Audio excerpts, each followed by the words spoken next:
is Mary Kruger. I teach and assist with the bands and orchestras at St. Stephen's Episcopal School in Austin, Texas. And I also teach percussion lessons. Today, I'm going to introduce you to the keyboard mallet percussion instruments.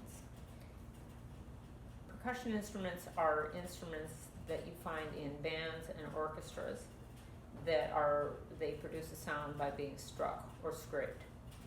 So today we're going to look at keyboard percussion instruments. Keyboard percussion instruments, or as they're often referred to, mallet instruments, are melodic instruments that have bars, either metal or wooden bars, that are arranged just exactly the same way that the keys of the piano are arranged. Playing keyboard percussion instrument requires great spatial awareness and economy of motion, and it's also been described as very disciplined, systematic target practice, because what you're working to do when you're training to become proficient on this instrument, you are training yourself to strike very specific portions of specific bars while your eyes remain on the music. If you choose to study percussion at St. Stephen's, a good part of your time when you're starting out on keyboard instruments will be spent learning how to hold your mallets properly. And we would place the weight of our mallet in our thumb plus our first two fingers. We would have our fourth and fifth finger wrapped in a relaxed way around the shaft.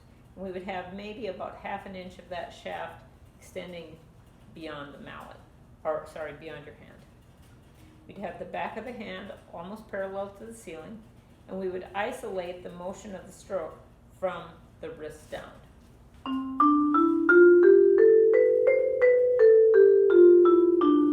You might notice when I'm striking the instrument that I keep my hands low, and the motion that I'm making is very, very isolated. I'm using my wrists as levers, not my elbows and not my shoulders. To gain proficiency on this instrument, we would spend a lot of time learning our scales in every key.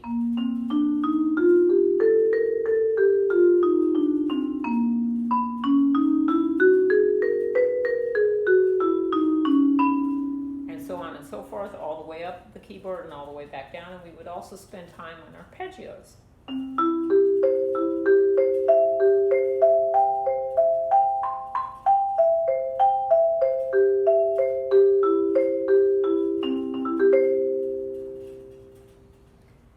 As you progress on this instrument, you might come to the point where you would also hold multiple mallets in your hand at one time. You could hold 2 in your right hand and 1 in your left, or 2 in both hands. And that way, you can play melodies in your right hand with accompanying chords in the left hand.